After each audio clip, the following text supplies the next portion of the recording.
Bonjour. Comme vous avez bien entendu peut-être hier dans les médias, le Québec vient de suspendre les demandes de permis de travail dans la région de Montréal. Cette mesure va commencer à partir de 3 septembre de cette année et ça va aller pour une période de 6 mois. Donc la réception de demandes de programmes de travailleurs étrangers temporaires sera suspendue pour des emplois dans la région de Montréal dont le salaire est inférieur au salaire médian.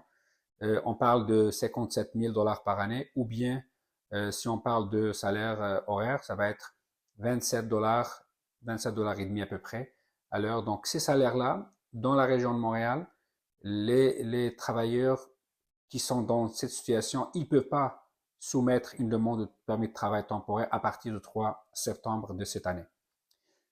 Heureusement, il y a des exceptions comme n'importe quelle mesure. Là, il y a des exceptions qui touchent certainement les domaines qui sont les secteurs d'activité économique qui sont plus en demande, comme la santé, l'éducation, la construction, ou bien les emplois dans le domaine de l'agriculture ou bien la transformation alimentaire.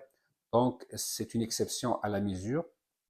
Euh, Beaucoup de gens qui ont posé la question, c'est quoi les raisons qui ont poussé le gouvernement à prendre telle décision?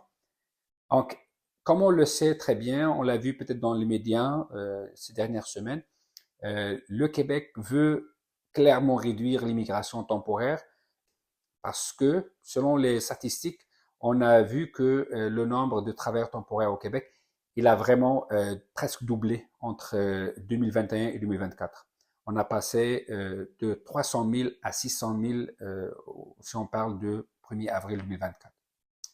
Mais pourquoi Montréal précisément? Parce que Montréal, elle a accueilli à peu près le un quart des travailleurs temporaires de la province en 2023. Et aussi, la province, si on se base sur les statistiques de la province du Québec, Montréal, elle a reçu aussi 81% des personnes qui ont demandé l'asile depuis le Québec en 2022 et en 2023, ils résident à Montréal. Donc, ça fait une grande pression sur les prestations de services dans la métropole. Et on ajoute à ça que les travailleurs temporaires, ils ont vraiment, c'est les résidents temporaires, ils ont le taux de chômage le plus élevé dans la province. Si on regarde dans la région métropolitaine de Montréal, c'est 13%. Si on compare à 6,1% pour l'ensemble de la population de Québec en juin 2024.